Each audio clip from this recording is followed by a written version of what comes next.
Olá, a partir de agora vocês vão ter aqui informações preciosas sobre as inconsistências que foram encontradas nas urnas eletrônicas em novembro de 2022. E esta matéria ela é voltada para o público em geral, com a proposta de pacificar o país. A gente não está aqui para dar golpe de Estado, a gente não está aqui para comprar briga com ninguém. Eu sou João Paulo Guimarães, falando direto de São João del Rei, a capital brasileira da liberdade. Aqui é Minas Gerais, um estado de espírito.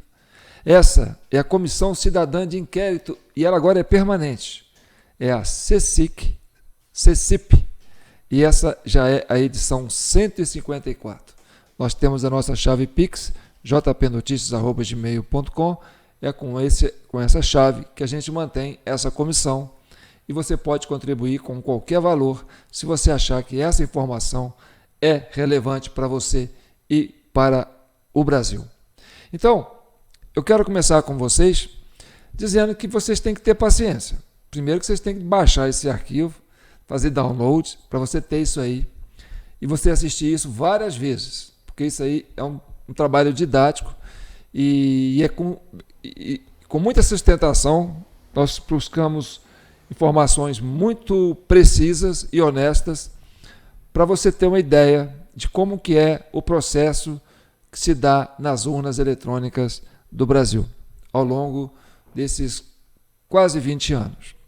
Então, não é de hoje que nós estamos fazendo isso. Nós estamos trabalhando nisso há muito tempo e agora a gente está avançando para mostrar para vocês aonde está e o que significa essas inconsistências que foram encontradas na época que o PL fez aquela denúncia e quis, uma auditoria do TSE e que na época foi negada.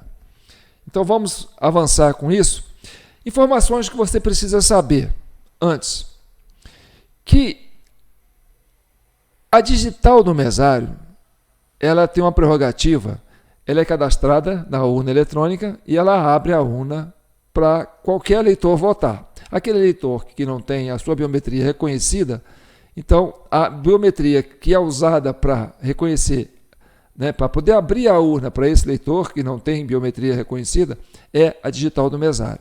Então, vocês agora vão conhecer informações que é importante vocês saberem. Essa é do presidente, do então presidente do TSE,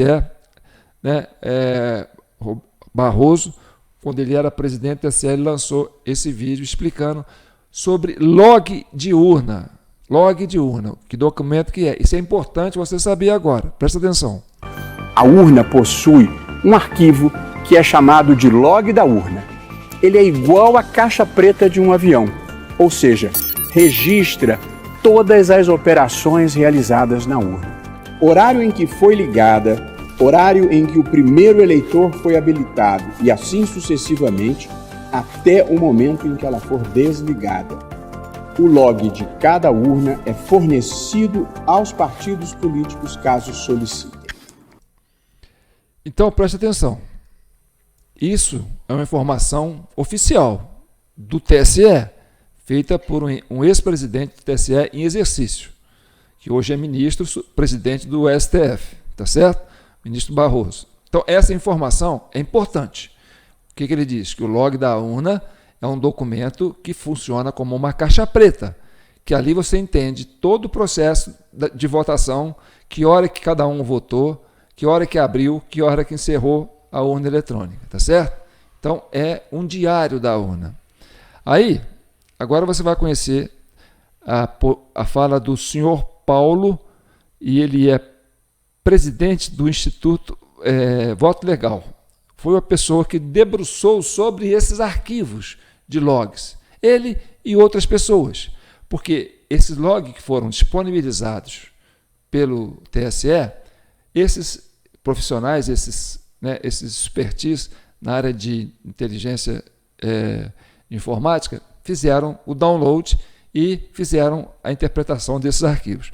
Agora escute o que ele vai falar. Solicitem.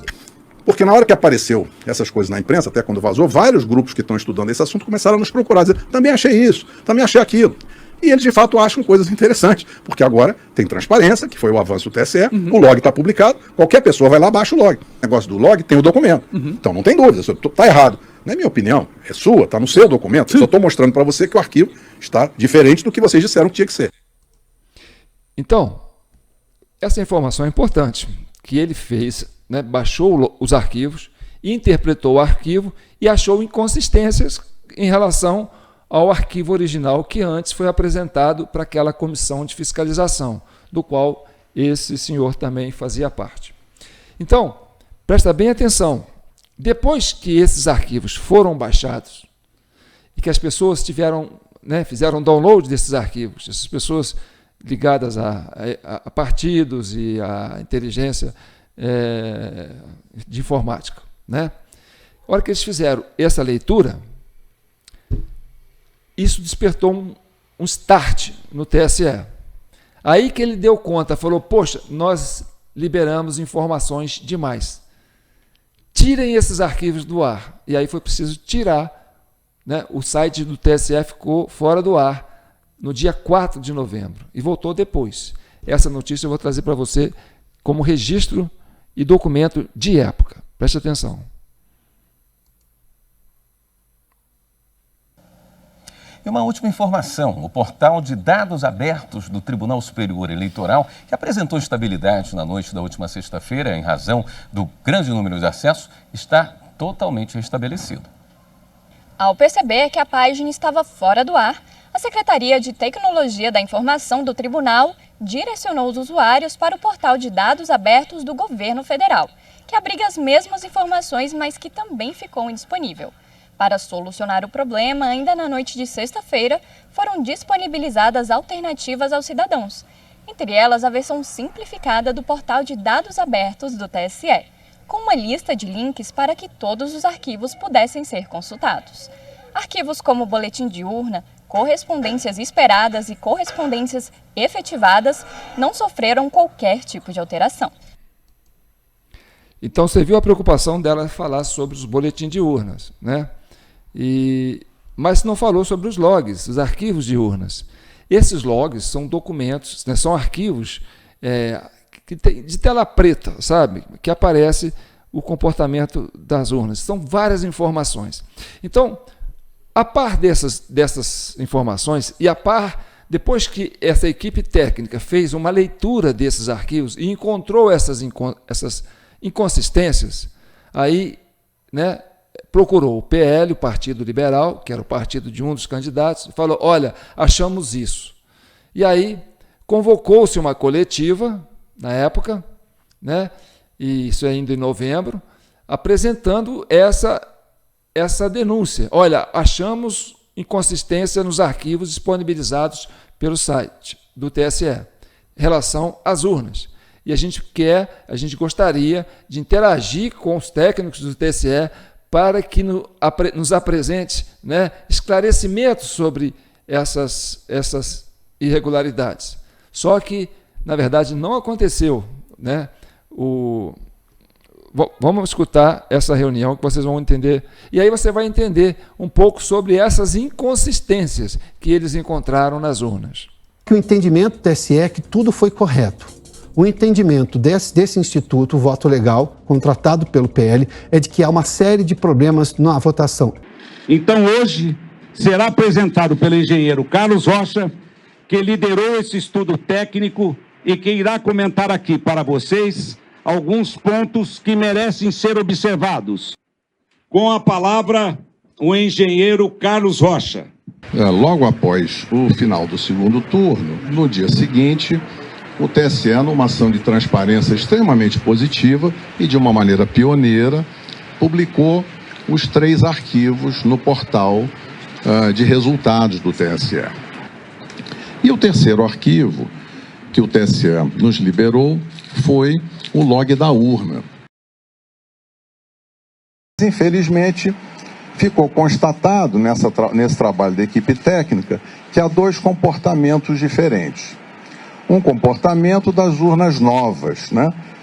que são as urnas modelo UE 2020, que chegaram recentemente. São pouco menos de 193 mil urnas, está mais ou menos 40,8% de todas as urnas.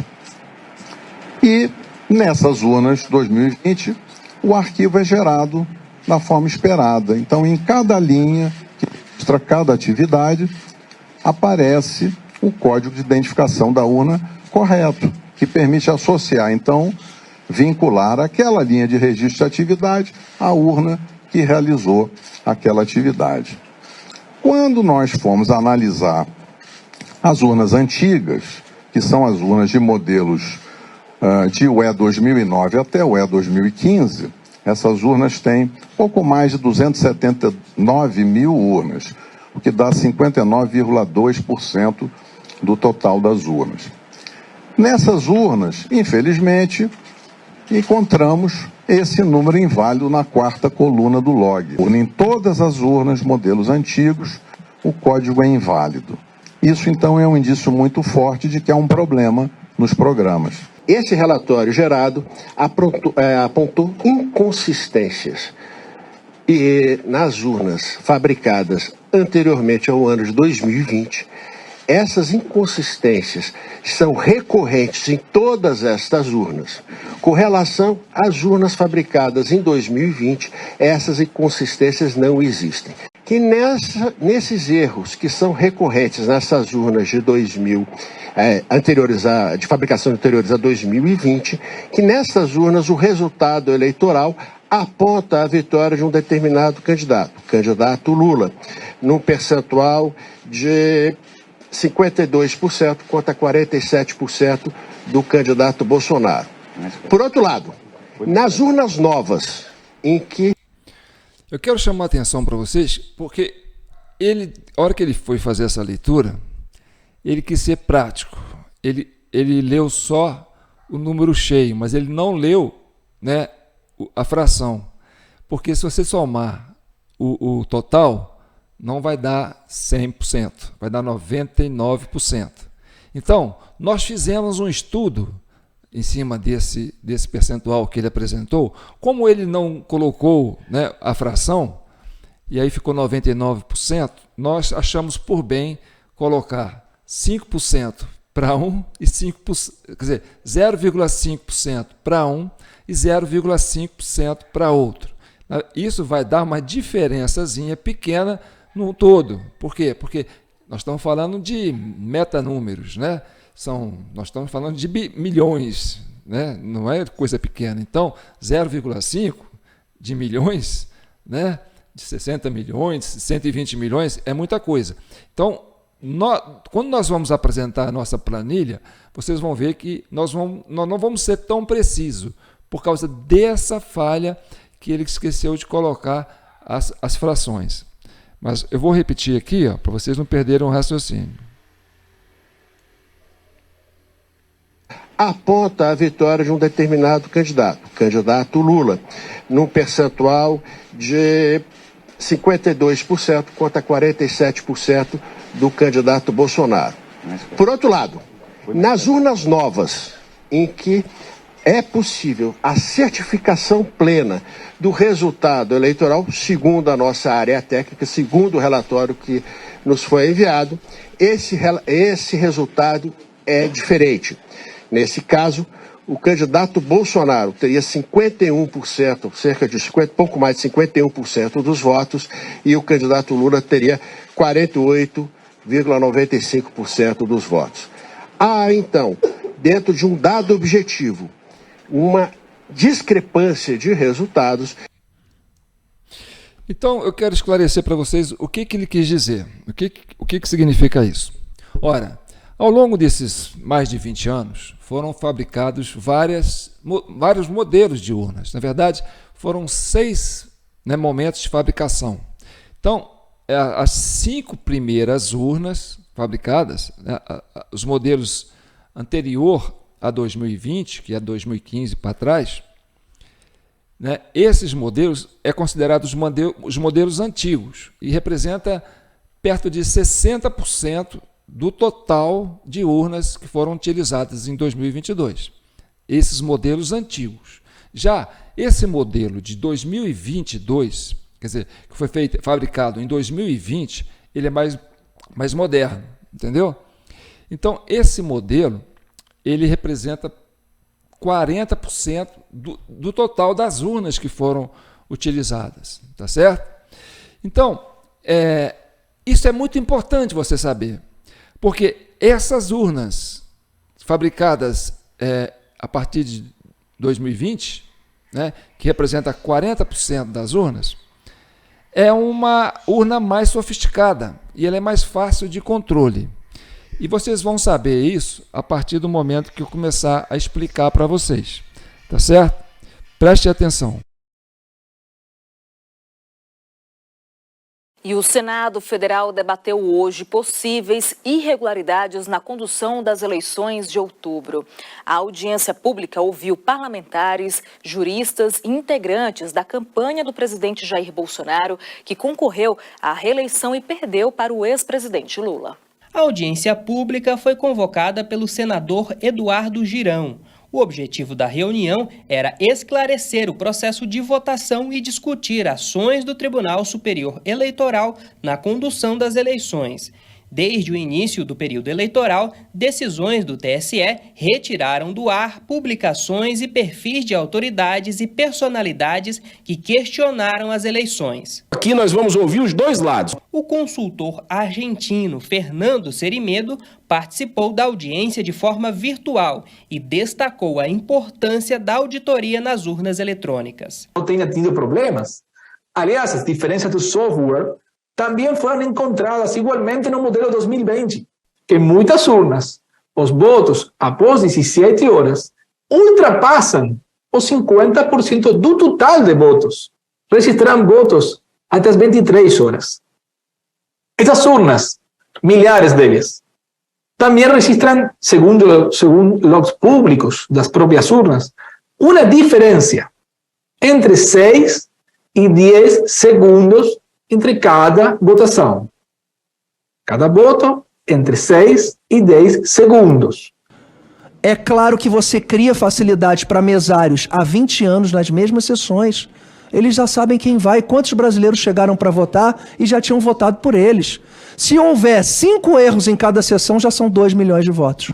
A gente sabe quantas vezes a gente foi votar, a nossa impressão digital não funcionou e o mesário digita qualquer código e autoriza. Agora eu vou trabalhar como advogado do diabo. Você pode ser um mesário, eu um mesário. 15 segundos. Uma outra pessoa fica lá no caixa entre 4h30 e 5 horas. É o mesmo mesário há 20 anos. Ele sabe quem não vai votar. O cara faz 50, 60, 70 votos. O que eu quero dizer para vocês é que esse material que a gente está usando agora é de uma audiência pública que aconteceu, me parece, no dia 30 de novembro de 2022, lá no Senado, e foram convidados para participar, né, os responsáveis pelo TSE e os responsáveis pela apuração dos documentos, né? Então, como o TSE se negou a aceitar, né, a solicitação do PL na época, inclusive ainda deu uma multa lá de 22 milhões, né, para eles, porque eles não quiseram conversar sobre o assunto. Então isso ficou, suspenso. E aí no dia 30 de novembro, né, o Senado achou por bem fazer uma audiência pública, né, para levantar essas questões. E aí as notícias começaram a pipocar, isso começou a vazar. E no dia 30 de novembro já era 30 dias após o resultado dessas eleições. E aí já tinha uma população na rua protestando, entendeu? Por quê? Porque entenderam que houve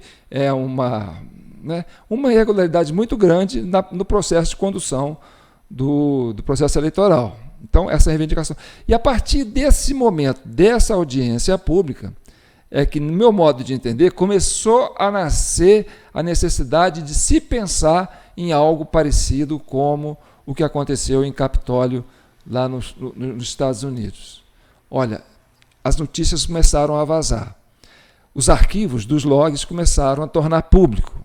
Então, logo, isso vai tomar conta da população e aí nós não vamos conseguir parar isso aí. Então, foi preciso, já começou, né? E na época eles não tinham tanta, assim, não houve muita precisão nas análises dos técnicos. E aí nós agora estamos debruçando em cima disso, colhemos várias reportagens que faz com que a gente cheque essas informações para ver se elas têm consistência ou não. Tá certo? Então, continue vendo.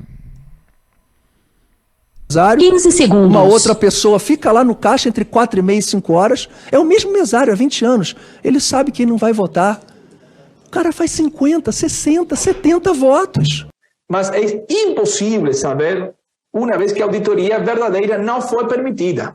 O ex-desembargador do Tribunal de Justiça do Distrito Federal e Territórios chegou a pedir a prisão do ministro Alexandre de Moraes. E defender a prisão de Alexandre de Moraes. Os ministros do Supremo Tribunal Federal, Ricardo Lewandowski e Alexandre de Moraes, também presidente do Tribunal Superior Eleitoral, foram convidados, mas não compareceram à audiência pública. Então, essa reunião, essa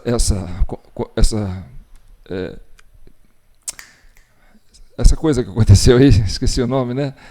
Audiência pública, né? Isso foi o divisor de água. A partir dali, as informações se tornaram oficial. Por quê? Porque foram publicadas dentro de uma audiência pública no Senado Federal da República, por senadores, né, e congressistas que tiveram o uso da palavra. Então, a partir dali, as informações começaram a tomar um ar de oficialização. Então, você já sabe que o log é publicado na urna, como diz o Barroso, quer dizer, os logs das urnas é postado no TSE, ele é a caixa preta, e isso é disponibilizado para os partidos políticos. Os partidos políticos baixaram os arquivos, fizeram a leitura e encontraram essas inconsistências. Então, aconteceu em novembro, esse argentino, esqueci o nome dele, Fernando, deixa eu ver aqui, Fernando Cerimedo, né, ele postou, né, ainda em novembro, eu acho, né, nessa época, o que ele encontrou dos votos que aconteceram após as 17 horas. Como que ele descobriu esses votos que aconteceram após as 17 horas? Porque, presta atenção, eu falei para vocês que eram 5 modelos de urna antigas que foram fabricados de 2015 para trás e o modelo novo de urnas eletrônicas que foi fabricado a partir de 2020 para cá. Então, desses modelos antigos, aconteceu algo diferente do que aconteceu nos arquivos dos modelos do ano de 2020. Nesses modelos antigos, apareceram votos após as 17 horas. E não é pouco, não. Perto de um pouco mais de 4 milhões de votos. E ele soltou essa planilha de estado por estado, entendeu? E mostrando, olha, eu vou até colocar aqui, para vocês verem. Eu acho que ele postou isso, foi no Twitter dele na época. Então aqui, 4 milhões de votos sacados tras el cerrado de votações comparte com todos. Não sei se meu espanhol foi bom, mas traduzindo, né? 4 milhões de votos realizados após o encerramento da votação. Compartilhe com todos. Então isso ajudou a criar esse clima de instabilidade social no Brasil. Entendeu? E aí, eu vou levantar aqui para vocês terem uma ideia, né? O recorte que ele fez, né, da planilha dele. Então, aqui tem, por estado, lá, e os horários. A primeira tabela, a primeira parte da tabela, né, a primeira coluna é os estados, depois as siglas, depois os horários, até o último horário, quer dizer, a hora que a urna foi fechada. E aqui a quantidade de votos que aconteceram após as 17 horas.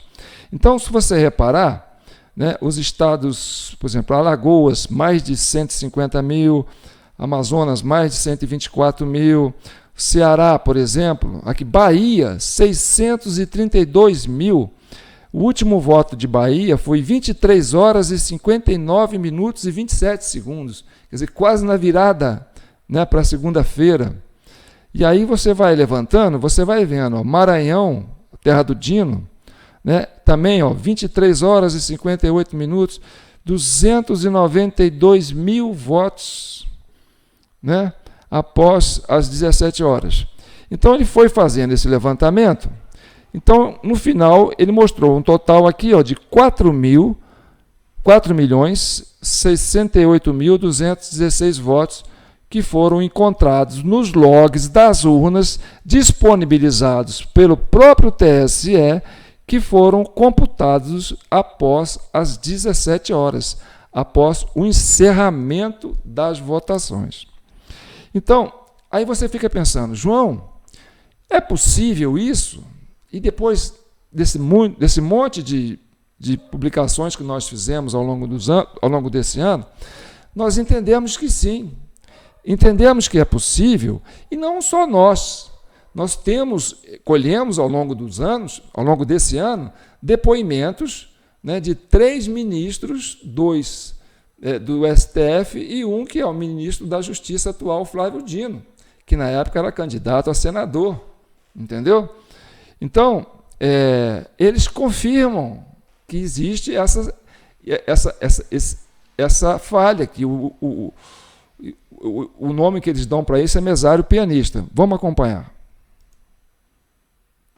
Biometria, que infelizmente só não pôde chegar a esse ano eleitoral 100% em virtude da pandemia. Mas porque 8,9 milhões de eleitores no primeiro turno não sabiam que a sua biometria estaria lá, porque não tinham feito a biometria no Tribunal Regional Eleitoral. Mas sim, Detran e INSS, quando chegaram, a biometria estava, aquilo de perguntar o que aconteceu. O que aconteceu? Qual é o rolo? Olha, o que eu estou entendendo que aconteceu é o seguinte, o TSE adotou o seguinte método: quem fez biometria chega lá na maquininha, bota o dedo e aparece os seus dados. Quem não fez a biometria, o TSE importou de outros órgãos as informações da sua digital. Só que isso não funcionou direito. O que os mesários informaram é o seguinte: mesmo não tendo feito a biometria, você tem que fazer 4 tentativas de colocar ali os seus dedos. Faz com um, faz com outro, faz com outro, faz com outro. A lógica, né? Não funcionou. Isso. O presidente da mesa autoriza você a votar.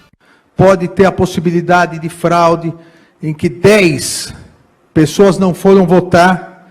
Se o mesário tiver de má fé, ele pode autorizar e cadastrar o voto.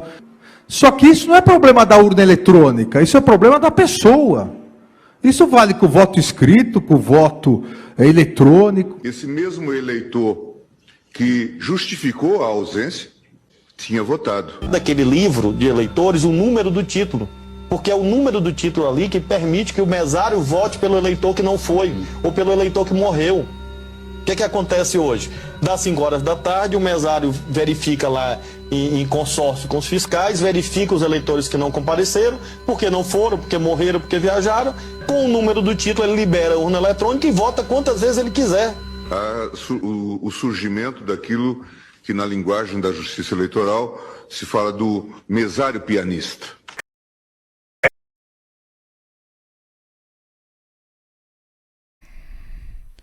Então, isso aí é uma constatação, certo? Então, todos os elementos que nós estamos trazendo aqui, ele tem evidências que comprovam que isso é verídico, que realmente isso aconteceu. Agora, vamos chegar na questão lá do Rocha, né? O presidente lá do Instituto Voto Legal, que mostrou essas inconsistências das urnas eletrônicas. Aí eu fiz uma tabela aqui, ó, e vocês vão ter que ter paciência e ter a capacidade de acompanhar comigo esse raciocínio. Entendeu? Porque presta bem atenção.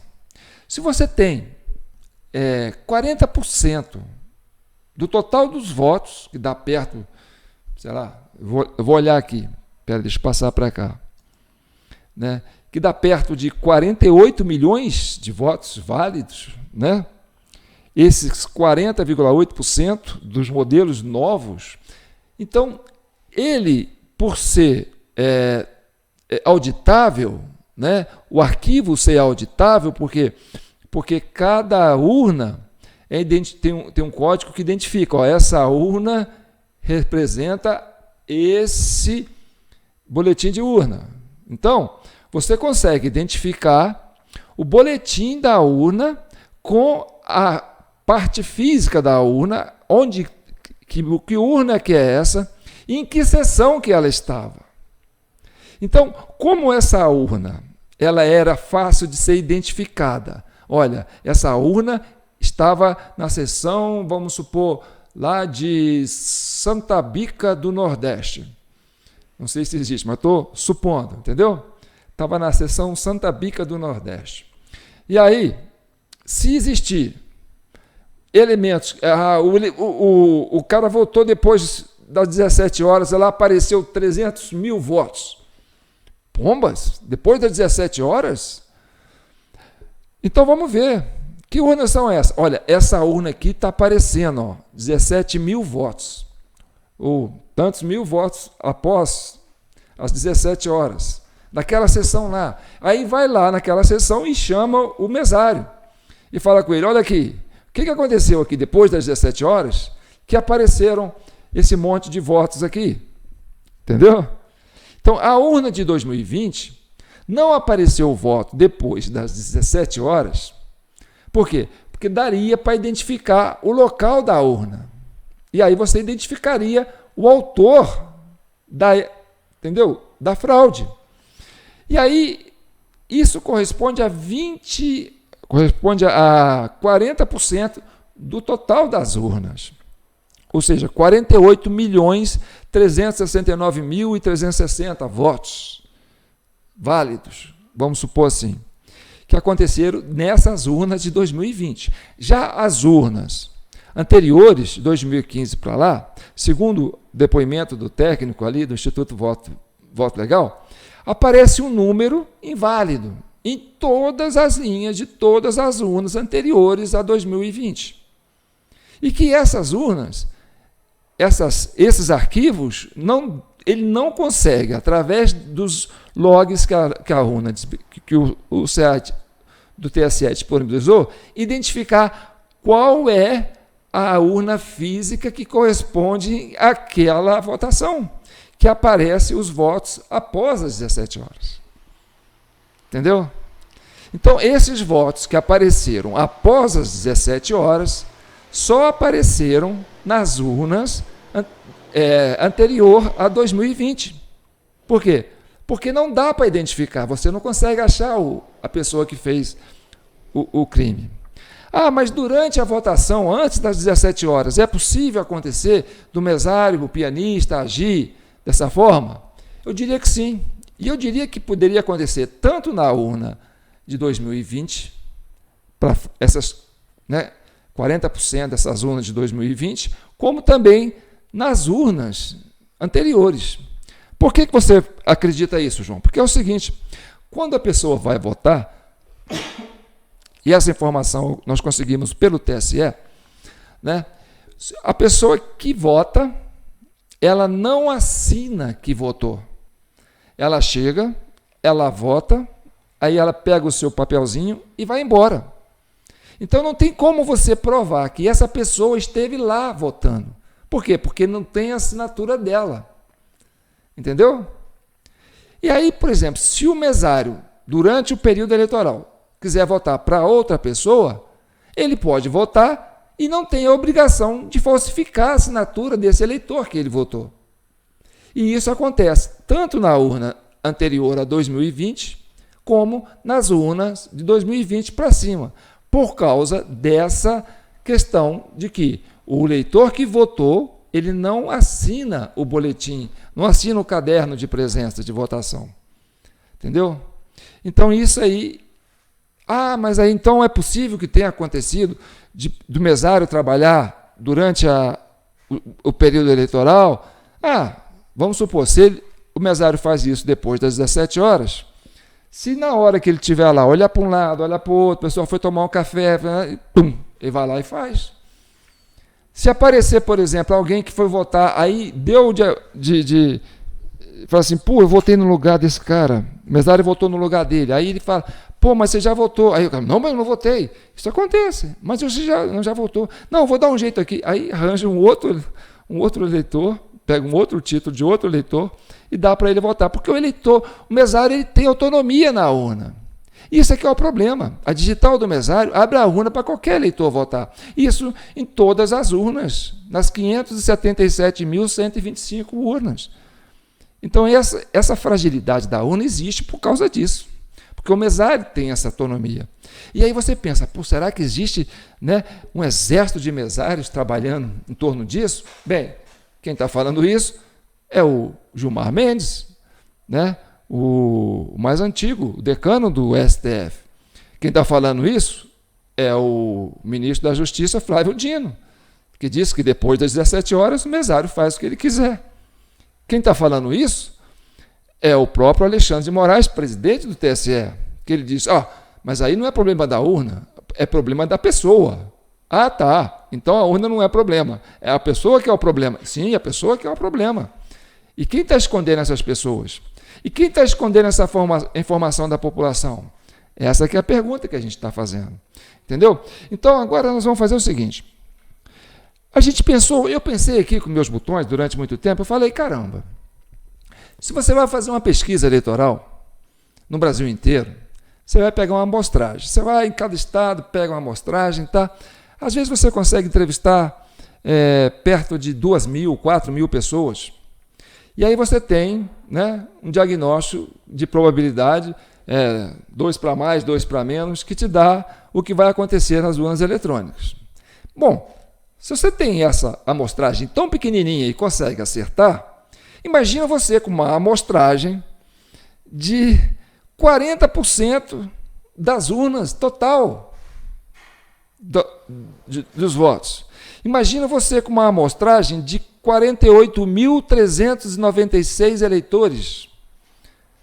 Imagine você pesquisando no universo, né, de 100 e tantos mil eleitores, né,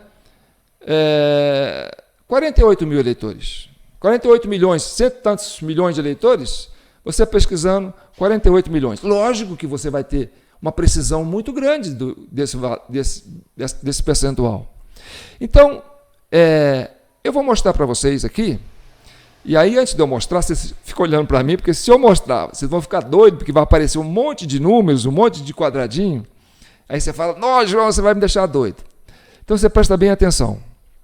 O que eu fiz? Bem, eu entendi que se a urna dos anos de 2000 para cá não teve votação após as 17 horas, porque dava para identificar o local, e aí achava o mesário que fez essa urna, e aí deu essa diferença, porque Bolsonaro ganhou nas urnas de 2020, né, e perdeu nas urnas anteriores. Então, nessa urna que ele ganhou, você tem uma amostragem que não tem essa participação do mesário após as 17 horas. Então, vamos supor que se você pegar a amostragem dos 40,8% das urnas que votaram normal nessa urna de 2000, que termina às 17 horas. Tá, você tem um diagnóstico do Brasil, você tem uma pesquisa irrefutável. Você concorda comigo? E aí, o que eu fiz? Eu peguei o percentual que foi dessa pesquisa e apliquei nos 60% dessas outras urnas. E trabalhei com esse percentual. Nós vamos achar um número mágico perto de 4 milhões. E aí, agora nós vamos entrar no quadro, tá certo? Não assusta não, tá bom? Mas antes, se você puder dar uma paradinha aí, ó, tá aí a nossa chave Pix, jpnoticias@gmail.com. É com essa chave que a gente patrocina esse projeto da CCIP, Comissão Cidadã de Inquérito Permanente. Somos mais de 1.000 membros inscritos que votam, que participam, que comentam no nosso perfil no Facebook João Paulo Guimarães e no canal TV Del Rey no YouTube. Tá certo? Então vamos lá. Presta atenção. Não vai entrar em pânico não, tá bom? Aí vocês vão acompanhando comigo. Inclusive está coloridinho, está fácil. Eu quero ver se eu consigo ser didático com vocês. Vamos lá. Então tá. Estão vendo aí, né? Você percebe que aqui, ó, tem esse quadro vermelho, né, na parte superior, onde está modelos das urnas, tá certo? Aí tem a edição de 2009, 2010, 2011, 2013, 2015. Isso corresponde a 59,2% do total. Mas vamos lá para cima. Tá? Eleições 2022, nessa barra cinza nós temos total de urnas eletrônicas. 577.125 urnas usadas nas urnas de 2022. Total de votos válidos nessas urnas, 118.552.353. Então, nós temos o total de votos válidos que aconteceram em todas essas urnas, tanto as urnas antigas com as urnas de 2020, né, que representa 40% do total de urna, tudo isso dá 118 milhões de votos, tá certo? Então, percebe, vamos para o vermelho, onde está as 5 urnas antigas, que são perto de 60%, está lá 59,2%, tá certo? Então, total de votos dessas urnas antigas, 70.182.999. Isso é estimativa, viu, gente? Por causa daquela diferença que eu falei lá, né, na fração que o rapaz não colocou. Então, não vai dar exatamente exato. Então, nessas urnas antigas, o Lula teve 52,5%, que dá um total de 36.800.000 e uns quebrados. O Bolsonaro teve 47,5%, né, que dá um total de 33.300.000 e uns quebrados. A vantagem do Lula sobre Bolsonaro nas urnas antigas é de 3.509.000 e uns quebrados, perto de 5%, entendeu? Essa diferença de 5% dentro desse universo das 70 milhões de votos, entendeu? Então, eu estou fracionando, né, a fração, ou seja, eu estou trabalhando em cima do total de urnas antigas. Agora vamos passar para o lado azul, que é o total de urnas do ano 2020. Essa que tem como ser auditada e que você consegue ver, né, aparece, identifica em que seção, qual a parte física da urna com o seu boletim. Então aí você tem, né, o total de votos, 48.300.000 e uns quebrados, 300 mil e uns quebrados. Tá certo? Nessas urnas novas, o Bolsonaro teve 24.600.000 e uns quebrados, que corresponde a 51,05%. E o Lula teve 23.676.800 e uns quebrados, que corresponde a 48,95%. Percebe que eu coloquei, né, essa margem aí pertinho para ficar fácil de entender. E aí você tem o percentual de 2%, que é a vantagem de Bolsonaro sobre Lula nas urnas novas. E no outro lado, você tem a vantagem do Lula sobre o Bolsonaro nas urnas, né, que dá perto de 5%, nesse universo de urnas antigas, que corresponde a 70% dos votos. Vocês estão me acompanhando? Tá. Então agora vocês vão ver o seguinte, né? Eu vou baixar, nós vamos pegar aquela faixa vermelha ali, e aí vou mostrar para vocês, né? O E significa urnas eletrônicas antigas mais urnas eletrônicas novas. Aí vocês vão entender, né, onde nós vamos chegar. Presta atenção, acompanha comigo. Tá difícil? Ah, vai ficar mais difícil. Mas, vocês vão ficar leve depois que vocês descobrirem, tá? Porque vocês estão doidos para saber como é que é isso. O povo ocupou as ruas, ocupou a praça, ocupou tudo, tem gente presa, e justamente por causa disso, nós estamos trazendo isso para você. Então, vamos lá. Desculpa. Então, você tem nessa faixa vermelha que está no meio, urnas eletrônicas antigas, mais urnas eletrônicas novas. Aí você tem, né, Lula com 60 milhões, mais Bolsonaro com 58 milhões, tá certo? Aí, menos Bolsonaro, né, com 58 milhões. Aí você tem essa vantagem do Lula de 1.931.000, que é aproximadamente o que aconteceu na realidade, porque aqui nós estamos trabalhando, entendeu? Com o total, entendeu? Os votos do Lula mais os votos do Bolsonaro, né, no total que deu essa vantagem para o Lula de 1.931.000 votos. Isso aí foi o real que aconteceu, real, tá certo? Aí, você pega na parte verde, né, a vantagem da urna eletrônica antiga do Lula, que é 3.509.000 e uns quebrados. Tá certo? Essa é a vantagem, os 5% que o Lula teve naqueles 70% de urnas antigas. Essa vantagem que ele obteve foi de 3.500.000 e alguma coisa.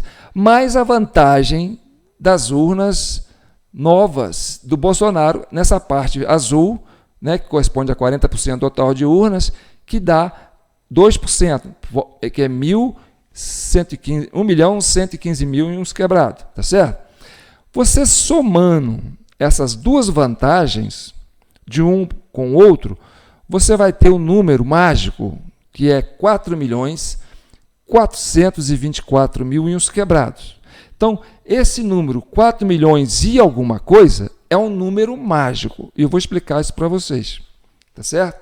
Agora, voltamos aqui para a parte verde, na parte inferior esquerda, tá certo? Onde está assim, projeção das urnas novas nas urnas antigas. Aí eu quero que vocês olhem para mim. Isso é que eu falei que eu ia fazer antes. O que eu fiz? Eu peguei aquele percentual das urnas novas, né, que dava 51,05 para o Bolsonaro e 48,95 para o Lula.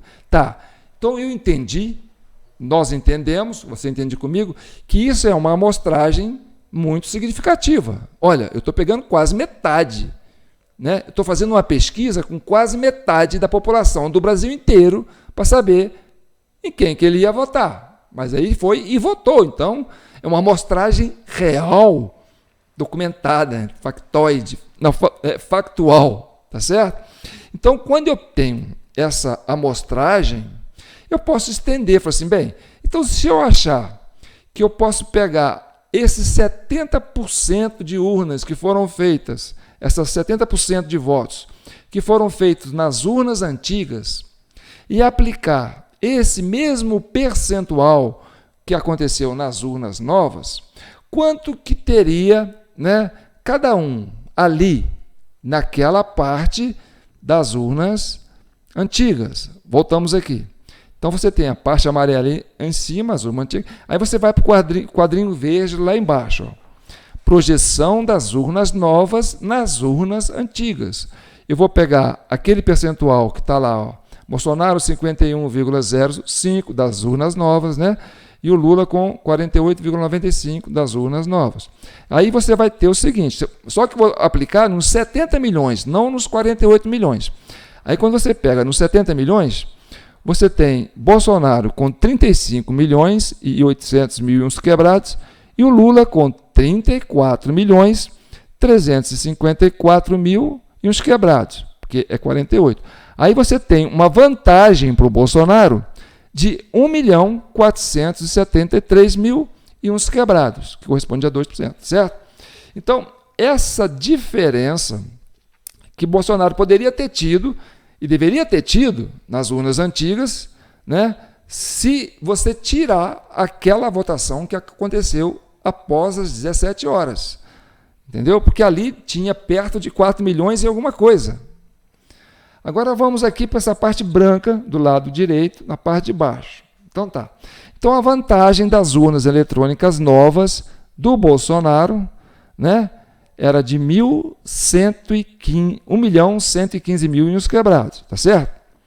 E aí você pega a projeção que está na parte verde, que seria a projeção, se isso continuasse nos 60% dos votos daqueles 70 milhões, né, de pessoas que votaram nas urnas antigas, quer dizer, prevalecendo essa amostragem, você poderia colocar uma projeção da urna antiga, e aí você teria 1.473.800 quebrados, tá certo?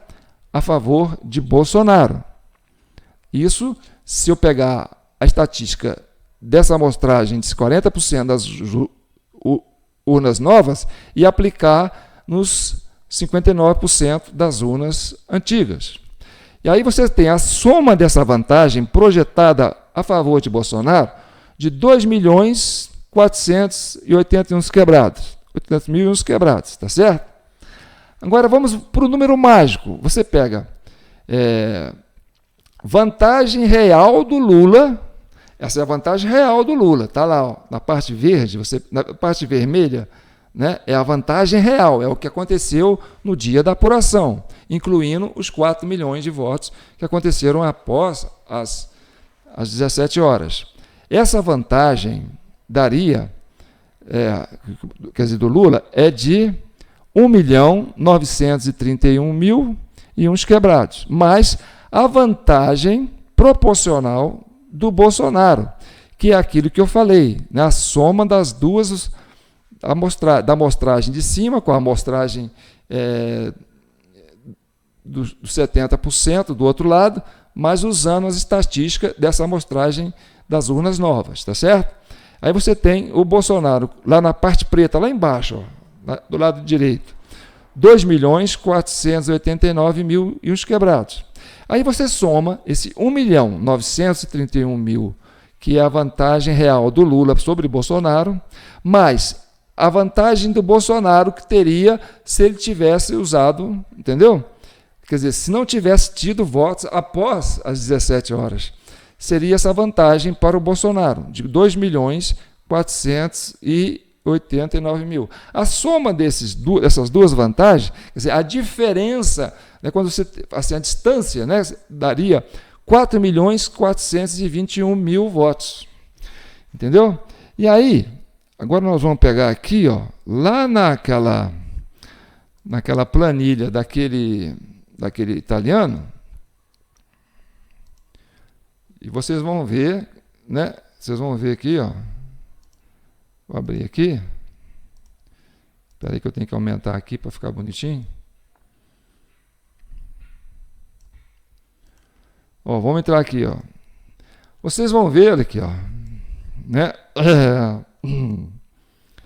Que na planilha do italiano, do argentino, lá embaixo, ó, a somatória dá 4.068.000 e uns quebrados, tá certo?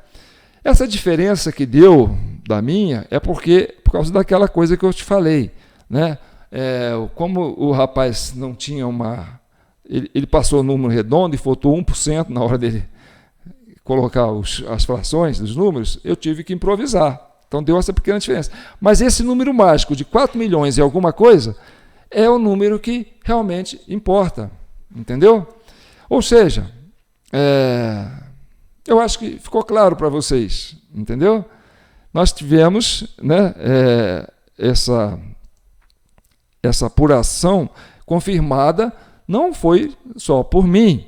Isso aí nós temos, né, o aval que veio de 3 ministros que estão envolvidos plenamente nesse processo político atual. Certo? Olha no preto aí, ó, 4.421.000, tá certo? Então, o mais importante, você pega na diagonal, entendeu? A parte azul e essa parte verde de baixo. Então, se desconsiderar, entendeu? Essas urnas antigas, nessa proporção que apareceu, porque apareceram esses 4 milhões de votos após as 17 horas, entendeu? E você tem, acompanhando a amostragem de 40,8% das urnas de 2020, que é auditável, entendeu? Você pegou esse percentual e aplicou nesses 70%, nesses 70 milhões de votos, que deve acompanhar esse raciocínio. Lógico, né? Ora, você faz uma pesquisa no Brasil inteiro e a sua amostragem é de 48 milhões de pessoas, é lógico que isso aí está certinho. A margem de erro para cima e a margem de erro para baixo é algo quase que imperceptível, é 0,00000 alguma coisa. Porque se você faz uma amostragem de 4 mil pessoas no Brasil inteiro e coloca uma margem de 2 para cima e 2 para baixo, ainda acerta, entendeu? Com essa amostragem, você tem uma convicção do que realmente teria acontecido. E Se prevalecesse o resultado após as 17 horas, né, nós teríamos a vantagem do Bolsonaro com relação ao Lula, né, que seria de 2.489.000 e uns quebrados, sem contar, entendeu, que a ação do mesário também poderia acontecer durante o período de votação, só que, né, ali não dá para você identificar, tanto na urna anterior, na urna antiga, como na urna nova, tá certo? Então, eu espero que eu fui claro, né, que eu tenha trazido luz para vocês, que a gente está fazendo isso pelo Brasil, tá certo? Para pacificar essa nação. Já tem muito tempo que a gente está pelejando com isso, né? O Congresso está pelejando com isso.